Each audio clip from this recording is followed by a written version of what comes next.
Hello everyone, let's start our lesson on emotions.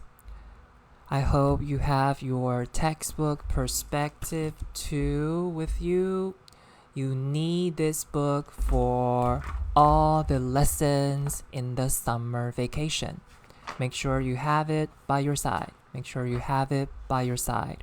Let me show you the outline for the video lecture today. First, we will work on reading and outlining. To read an article, fake it until you feel it. Why do people smile together? For this part, we will use the skills and knowledge from the previous lecture to read this article effectively and efficiently. Second, we will do some practice on vocabulary building, on suffixes in particular, and we will answer some questions to see how well you understand the article. And finally, we will go over some terms about different kinds of smiles. Third, we will work on the present tenses, including simple present, present continuous, and present perfect. Are you able to tell the differences among these three tenses? Okay, these are the three main points you must get from the video lecture today. Now, let's turn your book to page 8 and 9. Look at the image on page 8. What do you see? You see a lot of human faces with different facial expressions, right? Look at these faces. Are you able to identify the expressions? Do you know the words to describe these feelings?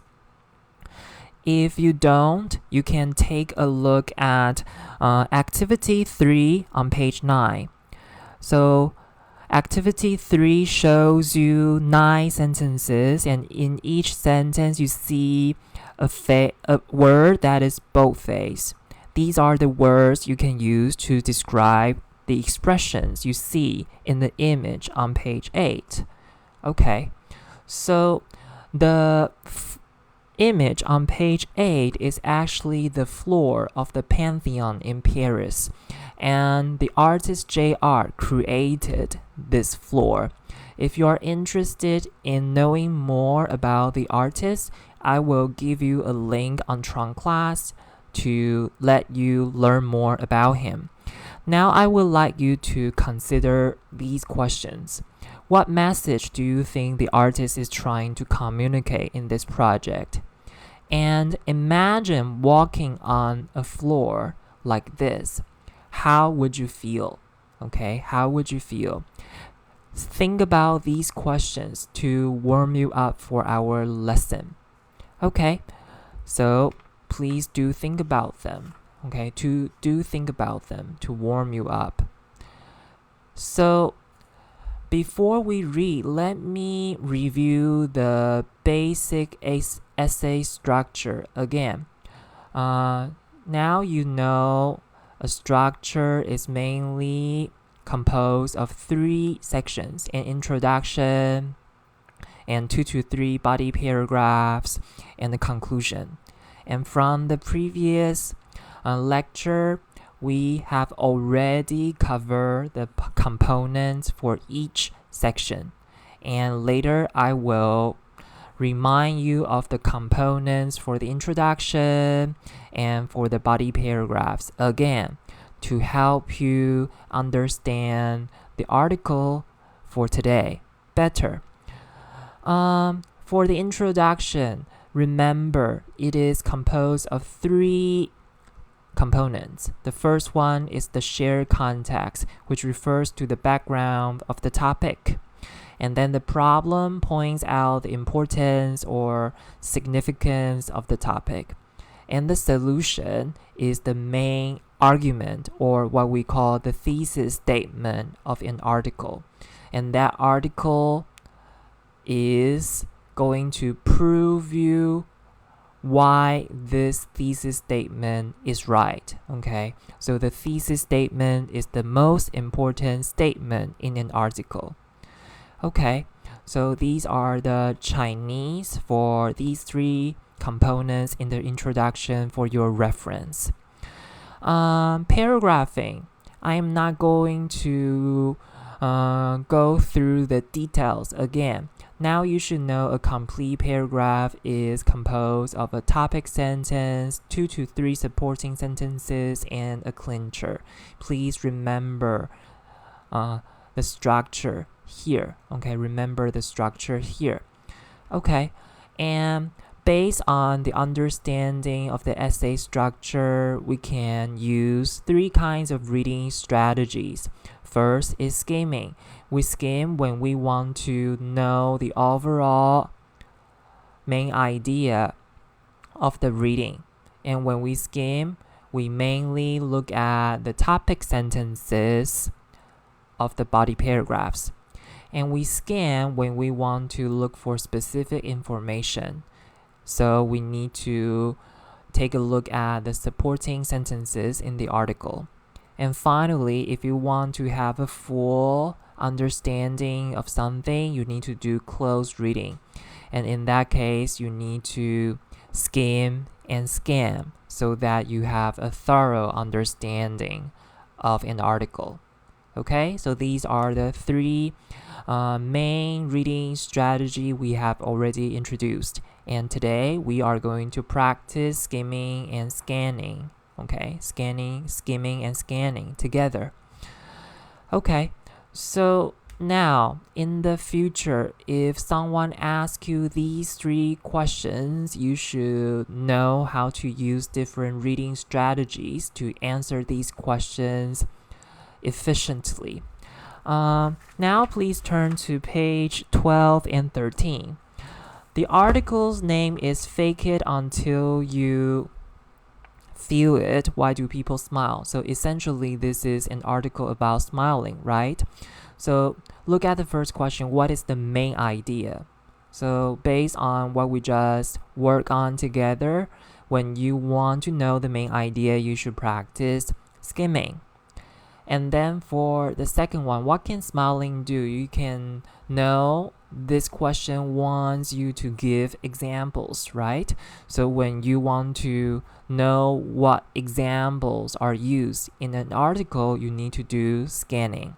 And finally, what positive effects does smiling have on the brain? So this question is quite specific, right? It is asking for more details. Then you need to get a complete understanding of the article. Then in this situation, you will do close reading. Okay? So in the future, you must first understand what the question wants you to answer so that you can use the correct reading strategy to answer to the question. Okay? Now, before we start reading, let me introduce another tool to you, which is outline. So why do we need an outline? We need an outline to help us organize ideas, okay? To help us process the information we read. So in an English outline, we present ideas, we show ideas in different levels. The first levels, we will use Roman numerals for main ideas. And then for the second level, we will use alphabets to itemize subpoint. And then if you have a third level, we will use numbers to itemize the details. Okay? And outline comes in 2 types. The first one is called a topic outline. So a topic outline means you only use words or phrases in your outline. And if you are not that good at using correct or concise language, then you can use sentences in your outline, and that is called a sentence outline. Okay, so for this slides, please just remember we need an outline to help us organize ideas. And in English, we use different levels to present ideas. The first level is for the main ideas, and we use Roman numerals to list them. Second level is for subpoint. We use alphabets to list them. And the third level is for details. We use numbers to list them. Okay, so let me give you an example. So you can see first level, Roman numeral, second level, alphabets, and third level, numbers. This is exactly what we are going to practice doing together today. So later, not only are we going to read the article, but also create an outline together. So if you have a piece of paper with you, please use that piece of paper to create your own outline. And at the same time, I will also show you my outline on the screen. Okay? So let's start reading. So before we read, we should always look at the title of the article, right? The title here is called Fake It Until You Feel It. It is actually from the phrase fake it until you make it. Have you ever heard of this phrase before? So it means to act like something so that you can become something. I still remember it quite vividly that my public speaking teacher always told us to do this so that we can do a good job speaking in front of the class, okay? And sometimes people might fake characteristics or even identities in their real lives, okay? So it might be interesting to think about what else do people fake in their lives and why should they fake XYZ? Why do they fake those characteristics? Why do they fake those feelings? And why do they fake those identities? Okay? So, and you can even push it further to think about what's good and bad about faking it until you make it. Is it always good? And if not, what's bad about it? Okay, so I am going to read you the first paragraph, which is the introduction. And while I'm reading it to you, you can try to identify these three components in the introduction. Okay, so have a pen or pencil with you to help you mark them in the introduction. Okay, let me start reading. Say cheese. In English-speaking countries, this is what you say to people to make them smile before you take their photo. Service with a smile is a common message for store assistants and receptionists. Workers in call centers are even told to smile so they sound friendly when they speak to customers on the phone. The idea is that callers will notice if the phone operators aren't smiling. But why should we want people to smile? Okay, so have you identified or recognized these three components? So let's go over these three components together. Share context. So from the first few lines, you can see the phrase say cheese and the phrase service with a smile. It shows you that in different industry, people are asked to smile. Okay, people are asked to smile, like workers in call centers. And the idea is that they need to smile so that the people who call them will feel good, right? So where is the problem? Whenever we want to identify the problem in an introduction, please pay attention to the word but. Okay? So do you see where but is? In line 6, 7, 8, 9. In line 9, you see but, right? Could you circle that? So before but is the shared context of why people are asked to smile when they work. And after but is the point. the essay or the article wants to make. Why should we want people to smile? Okay, but it does not give you a clear solution here.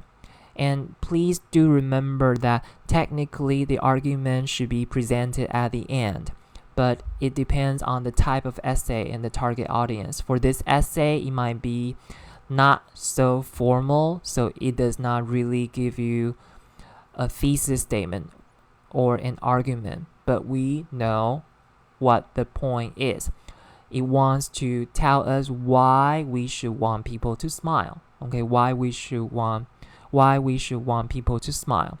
Okay, so for the introduction, please circle but, and before but, you will know that is the shared context, and after but, you will know that is the importance and the argument of this article. Okay, and you can see here I already used the outline format we introduced before, right? So in the future, please always try to organize and process the information of an article using an outline. That would be very helpful.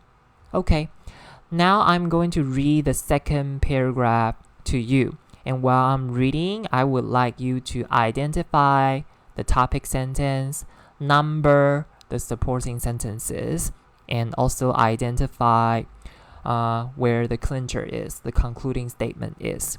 Okay, let me start reading. We've always known that smiling can express enjoyment, affection, or friendliness. But we are learning more and more about facial expressions and realizing that their effect on our relationship is more powerful than that. We know that smiling helps us connect with other people in social situations and get out of arguments in embarrassing situations. We know from studies that smiling regularly may even increase the chances of living longer.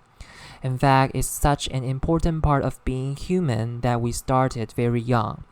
You probably started smiling to show your happiness when you were just a few weeks old, but you've known how to smile for even longer.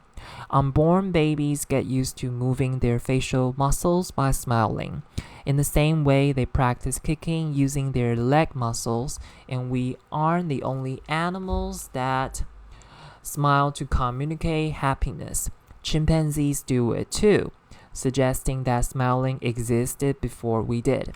So, have you identified these paragraph components? So let's see. For the topic sentence, it is usually in the beginning of a paragraph, right? But you do need to be careful of transitions. If you do see a transitions, then you must pay more attention. So if you take a look at line 12, you see but, right? Do you think the important message is before or after but? It is actually after but, right? So the topic sentence here should be, we are learning more and more about facial expressions and realizing that their effect on our relationships is more powerful than that. This should be the topic sentence. And as you know, a topic sentence is made of two parts, topic and focus. So here, the topic is facial expressions and the focus is effect. So what are the examples here? Number 1, okay, smiling helps us connect with others and get out of arguments and embarrassing situations. So smiling make people closer, and sometimes when people fight or when there are awkward situations, it can help us get away from them. So please label it A. Okay, this is the first example. And then the second example is smiling may even increase the chance of living longer. Smiling help us live a longer life. Okay, this is the second example. And then the third example is we use smiling to show our happiness. And in fact, we know how to smile since we were an infant. Okay, and we are not the only animals who do it. chimpanzees do it too. So from the second paragraph, you know the topic sentence, okay? You know from the topic sentence that, oh, we are going to learn more about facial expressions, in particular, the effects. And this paragraph shows you 3 effects, okay? 3 effects, okay? So make sure you are doing some note-taking to label these examples and underline the topic sentence. If you can, it would be great if you can create your own outline. Okay, now let's move on. Could you read paragraph 3 and paragraph 4 and do the same? Identify the topic sentence, supporting sentences, and the clincher. Okay, let me read. Have you ever been in this situation? You are angry with a friend, but you can't stay angry because they are smiling at you? This is because smiles pass from person to person, and it's hard not to smile back. We actually lose some control of our facial expressions, facial muscles, when we look at someone smiling at us. When this happens, we automatically copy their expression, and smiling like them may actually help us understand their emotions better. Being happy makes us smile, of course, but smiling also makes us happy. Scientists can take pictures of the brain to see what happens when a person is happy. They see the same effect when the person smiles, whether they are really happy or not. So a smile isn't just a sign to others. It is also a message to our brain telling it to feel happy. One study showed that a smile can have the same positive effect on the brain as eating 2,000 bars of chocolate. So, even if you are feeling depressed, a fake smile can make all the difference. If you know someone who's always smiling, perhaps they are using it to control their emotions. Why not control your emotions the same way? If you sometimes feel sad, worried, or angry, try smiling. You might feel better. So let's see if you identify the paragraph components for these 3 paragraphs. Again, for paragraph 4, we have a question in the beginning, right? Do you think the question or the answer is more important? Which one is more important, question or answer? It should be the answers, right? So the topic sentence here should be smiles pass from person to person. And what are the examples here? The examples here is first losing control of facial muscles, okay? And then the second one is copying expressions of others. So when we see other people smile, we lose control of the facial muscle and start copying what the other people are doing, okay? So smiling can really help us understand others' emotions, because when we see them smile, we copy that smile and then we feel it ourselves. And then for the last paragraph, okay, again, you see the transition but in the beginning, right? So the sentence that comes after but is our topic sentence. Smiling makes people happy. Okay, smiling makes people happy. And what are the example sentences here? The first one, pictures of the brain from scientists can help us see what happens when a person is happy. And then the second one, smile is a message to tell the brain to feel happy. So the article asks us, okay, to smile more because of this reason. And then it also points out that smiling has the same effect of eating 2,000 bars of chocolate. Okay, so smiling is really quite powerful. Okay, it's really quite powerful. Okay, but whenever we are done reading, we not only need to understand what it is talking about, we also need to put it into different perspective. Okay, put it into different perspective. So if you take a look at page 13, activity 8, think about these 4 questions to challenge the article a little bit. So do you think smiling really is a good way to feel better? What do you do if you aren't feeling very happy? Do you want to follow what the article suggests to just smile, smile, smile to feel happy? It may not work all the time, right? And number 3, who do you think smiles more, younger or older people, women or men? Why? A lot of people says that I look quite mean when I don't smile.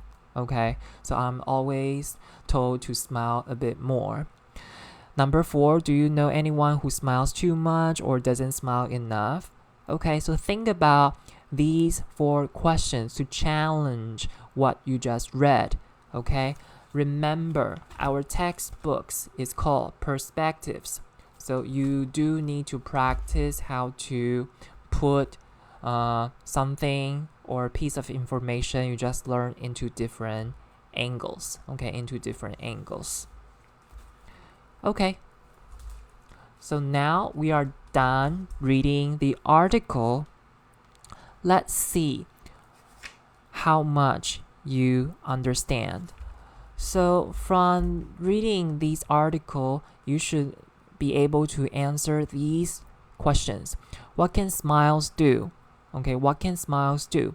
Are humans the only animals that communicate happiness through smiles? And finally, why do people can't stay angry? Okay, when they see other smiles. Okay, so think about the answers to these 3 questions. Now, let's work on something more interesting. So if you take a look at page 13, you see a section called Pan Am Smile. So let me read this section to you. The Pan Am Smile is named after the flight attendants of this old American airline. Okay?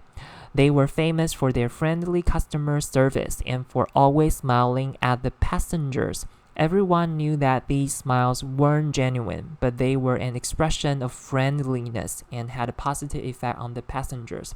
So in the society, a lot of people smile just to be polite or to make people feel friendly. They actually don't mean it. So as you can see in the animation here, the smile here is a typical example of a Pan Am smile. This is not a real smile. And nowadays, we use Pan Am smiles because there are many situations where showing unhappiness would be rude. Smiling has the important social function of keeping people happy. So now, we smile to be more sociable, okay, to be more sociable. So a Pan Am smile is not genuine. It is an expression of friendliness, okay? And then, even though it is phony and fake, okay, it is an indicator of good service. So when people see waiter or waitresses smile, they will think, oh, we are getting very good service. Okay, we are getting very good service. In fact, Taiwan is a society that emphasizes this kind of phenomena. Okay, I shouldn't use phenomena. That emphasizes the importance of smiling, right? Okay, and how do you tell a genuine smile from this fake smile? Look at the 3rd paragraph under activity 10. It gives you some tips. But how can you tell the difference between a genuine and a fake smile? In the 19th century, French scientist Guillaume Deschamps noticed that we use 2 sets of facial muscles to smile. So around the mouth and around the eyes. Pan Am smiles only use the mouth, so the secret is to look at the eyes. So how do we tell a genuine smile from the fake smile? Just pay attention to the muscles around the eyes. If that person is using the muscles around the eyes, then they are smiling genuinely. If they don't, then this is a fake smile. Okay, this is a fake smile. Okay, so now this is faking a smile because you can see this is a person using only the muscles around the mouth. And then we also have other kinds of expressions. Okay, like smiling with your eyes is called a SMIZE. And sometimes people might call a person who doesn't smile that much an RBF. Okay, so it stands for resting bitch face. Okay, this is not formal language. Do not use it, okay, in your homework or in your report.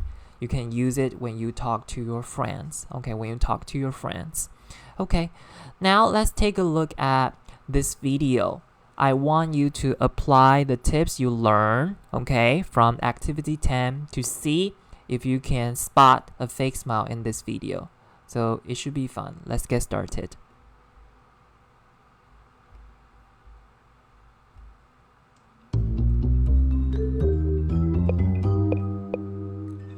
Take a look at these two photographs. One of them shows a genuine smile, the other shows a fake smile. See if you can spot the fake smile.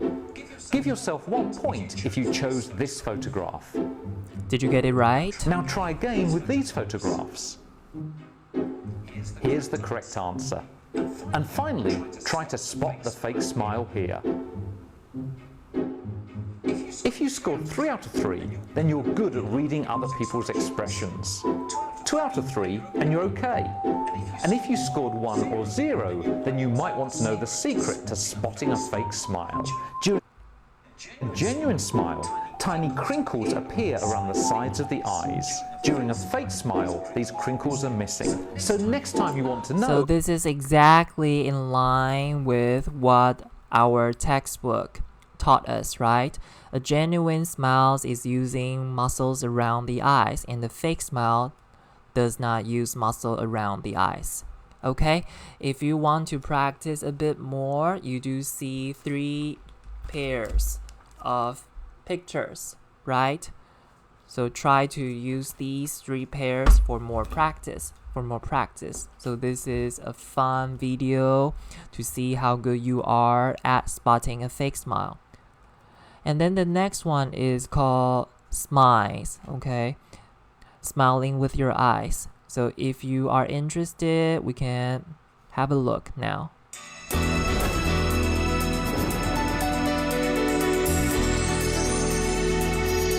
Hello, Tyra.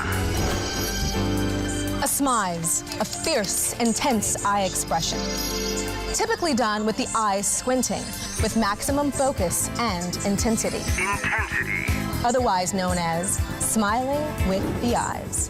I'm not smizing, and now I'm smizing. So when you smize, you are also using the muscles around your eyes. So a smize is also a genuine smile, okay? So this is not a formal expressions, but this is used among younger people, okay, among younger people. Okay, so now let's do some practice on vocabulary building and comprehension. Okay, vocabulary building and comprehension. So if you take a look at activity 1 on page 12, you see suffixes, right? It says we can make nouns from adjectives by adding suffixes. And what are the suffixes here? Ment, ness, and in. So the adjective embarrass, when it wants to be turned into a noun, we add ment, embarrassment. And when the adjective is turned into, adjective friendly is turned into a noun, it is friendliness. And depressed, when it is turned to a noun, it is depression. Okay, it is depression. Now, please pause the video lecture to see if you can turn these 8 adjectives into nouns by adding the right suffixes. Okay, so I assume you finished, okay, these 8 words. Now let's go over the answers. For nervous, it should be nervousness. Sad, sadness. Excited, it should be excitement. Disappointed, disappointment. Happy, happiness. Exhausted, exhaustion. Confused, confusion. Lonely, loneliness. Okay, hopefully you got them right. Okay, so this is a practice on vocabulary building. We're learning suffixes that can turn an adjective into a noun. Okay, and then the second practice I want to work on with you is activity 6. So activity 6, it says read the article again. Are these sentences true or false, or is the information not given? A lot of students tend to confuse false and not given. So let me define the two for you. False means this is the information given is the opposite of what the article says, and not given is the information that is not mentioned in the article at all. Okay, that is not mentioned in the article at all. Okay, so now let's go over each sentence. So do you just read the article again to answer these questions? No. We have already created an outline, right? So if you have that outline with you, you can know where to look for answers very fast. So let's take a look at the first one. Some employees are taught to smile when they speak to people who can't see them. So which section of the article mentions about employees having to smile? So this is from the first paragraph, right? And this is true. For example, the receptionist, they need to smile, okay, even though the people they are speaking to can't see them. So this is true, and this is from the first paragraph, the introduction. Second, you could stop a disagreement by smiling. So which parts of the article talks about disagreement or argument? From paragraph 2, right? This is also true. Smiling can really help us get away from fights or argument. Number 3, people who don't smile are more likely to get sick. The article does not mention anything about getting sick, right? So this is not given. Number 4, other animals smile for the same reasons as humans. Yes, right? This is from the end of the second paragraph. And we aren't the only animals that smile to communicate happiness. So we smile to communicate happiness, and so do chimpanzees. And finally, eating chocolate has a more powerful effect on our emotion than smiling. This one you need to be careful. This is a scientific finding, right? So which sections is about scientific finding? The last paragraph, right? And what does it say exactly? It says, one study showed that a smile can have the same positive effect. So it should be the same, not more powerful effect. So this is the opposite, different statement. So this is false. Okay? Hopefully you got them all right. Okay? And hopefully you now understand better the difference between false and not given. Okay. So finally, for our video lecture, okay, today I would like you to look at these 3 sentences. First, identify which verb tense they each stand for, and try to explain the 3 situations here. How are they different? She lives in Taipei, she's living in Taipei, and she has lived in Taipei. What tenses are they? And how are they different? Think about these questions. Okay, so if you take a look at the first sentence, she lives in Taipei, this is, of course, the simple present. And when do we use the simple present? We use the simple present to talk about permanent things. So what does permanent mean? Permanent means it is not going to change, okay? Or facts or habits. For example, if you brush your teeth every day, then you will use the simple present to describe it, okay? And then the second one, she is living in Taipei. This is, of course, present continuous, or some people might call it present progressive. So we use the present progressives to talk about things that are happening right now. And this might not be so familiar, okay, to you, which is we use the present continuous to describe temporary situations. So situation that is not going to last forever. And finally, she has lived in Taipei. This is, of course, present perfect. And when do we use the present perfect? We use the present perfect to talk about things that happened in the past and its results still continues to affect the present. So now we have identified these three verb tenses, and we also just went over how to use these tenses. If we use the present tense to talk about the first sentence like this, she lives in Taipei, it means she lives in Taipei and it is not going to change. It is permanent. But if we say she is living in Taipei, it suggests that she is going to move to another place someday. She is not going to live in Taipei forever. And number 3, she has lived in Taipei means she has lived in Taipei for a while, but it is not as long as the situation in sentence 1. Okay, so I use these 3 sentences to get you started thinking about how these tenses are different. Okay, so let me conclude our lesson today. Our lesson today first use reading strategy and outlining to finish the article, fake it until you feel it, why do people smile? And from that article, we learned the different reasons and effects of smiling. And today, we also learned different kinds of smile, like pen and smile, SMIZE, and also RBF. And we even learned how to tell a genuine smile from the fake smile.